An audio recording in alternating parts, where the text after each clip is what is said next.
regarding an article that was written by Dave Ziram on the NHL. It was titled "The NHL Stares Down Bigotry and Blinks." Are you aware of this article?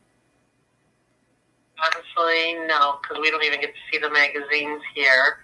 Oh, really? Is it possible to talk to him? Let me see here. Let me see what I have. Okay, I can go ahead and provide you with the contact name and email address for the editorial department. I don't have Dave listed on here. We only get one contact per department. Okay. Well, can you take a message and relay it to him, or at least the editorial department? Sure. Okay. See, I find it interesting with the article he wrote here. He's referencing, because this is the Nation. I had never heard of it until today. This is, as far as I know, it's a left-wing progressive publication, and that's fine. But I have questions about one particular part of the article, because I'm actually a journalist myself.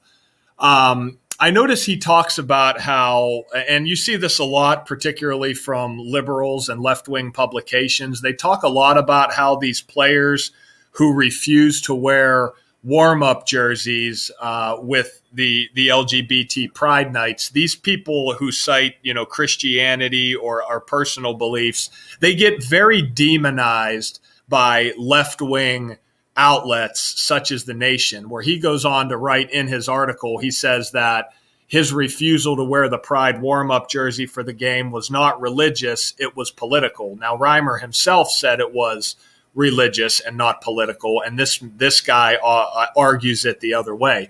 Now, what caught my eye here is he goes on to say, he goes on to raise the point. He said, what would happen if an NHLer, particularly a black player, cited religious or personal beliefs when taking a pass on first responders / military appreciation night?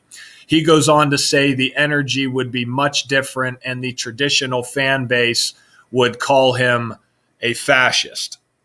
Now, my question to that, and there's a part of that that could very well be true. Now, my question is this: what would happen if any professional sports team in any sport had a Christianity night and was handing out Bibles to every fan in attendance and forced the players to wear a warm-up jersey that said Christian conservative across the front, and there was a player of Islamic faith that decided not to wear that warm-up jersey? Would people like Dave Zirin be calling him a bigot and be calling him all these evil names?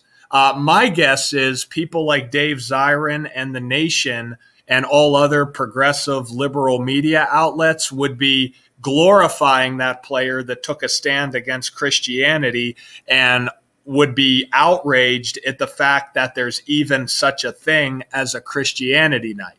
I'm assuming that would be the ideology that most liberals would have. Now, I am not conservative or liberal. I'm just making a point here. Do you see the hypocrisy in articles that are written like this and how they don't make any sense? Yes. Sometimes even in like those late night TV shows. So yeah, I get what you're saying. Because it's the same thing, right? I mean, and again, ultimately, my point is he brings up first responders / military appreciation nights. Now, the San Jose Sharks, I don't know if you're aware of this. I've never seen a professional sports team do this, but if you go on their Twitter for their Pride Night, they played the New York Islanders that night. They did not tweet one thing about anything that happened in the game. They scored a goal in the game, didn't tweet about it. They didn't tweet the score at any point during the game. They didn't even tweet out the final score. You literally, if you went on Twitter, had to go to the Islanders' Twitter to find out what happened in the game. All they tweeted was all this stuff in support of the LGBT. Now, when there's a military first responders night, sure, they might have a military veteran there to drop the puck or sing the national anthem. But those nights don't overshadow the game the way Pride Nights do, where Pride Nights, it's like the only thing that matters. It's literally bigger than the game itself. Now, the definition of a bigot is an unreasonable support toward one's personal belief, in this case, the LGBT, whereas you're then showing hatred toward anybody that would have conservative or even right-leaning traditional values at all. How is that not the ultimate hypocrisy? And articles like this continue to get written day in and day out. And you might want to remember this phone call, because the Dallas Stars are having a Pride Night tomorrow night. So I'm sure that the Nation is liable to publish the same article if there was a player that chose not to wear one. For me personally, if I was in that position, I would not wear a Pride warm-up jersey, because it's not a lifestyle choice I endorse myself.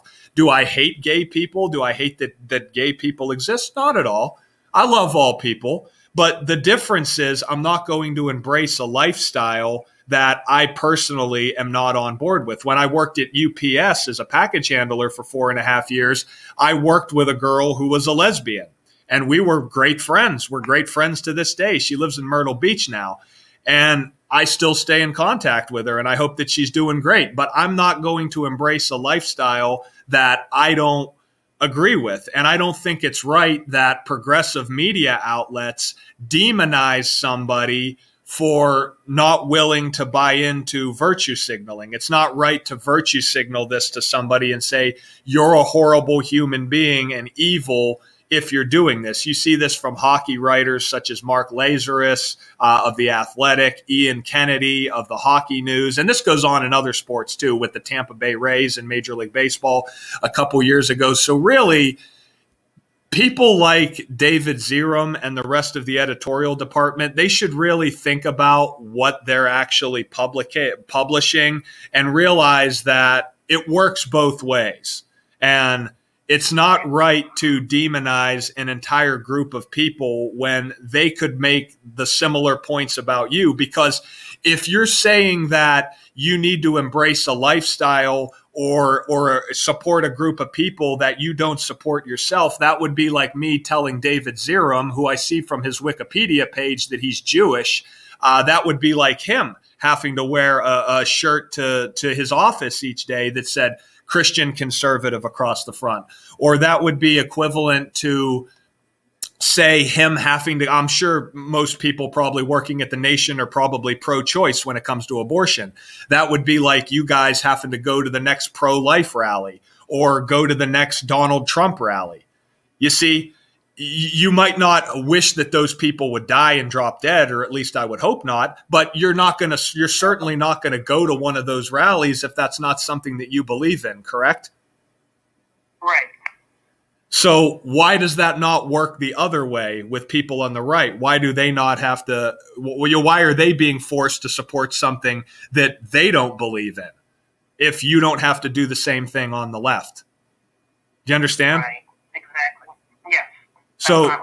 So can you pass this forward to the editorial department? In fact, is there a way that you could write? My email is ShaneLux, LUX91@gmail.com. Can you pass this forward to them? I would love to hear a response. They don't have to send me their personal email. I would just like to hear a response as to what they say. All right. Can I have the email address one more time? You went a little too fast. That's okay. It's ShaneLux. That's ShaneLux91@gmail.com. And if you want my phone number, it's 724-841-6579.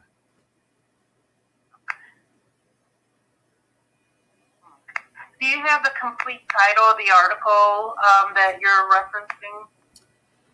Yes, the complete title is called "The NHL Stares Down Bigotry, and blanks." And then the subheadline is James Reimer's refusal to wear a Pride jersey during warm-ups of a game was not religious, it was political. Got it.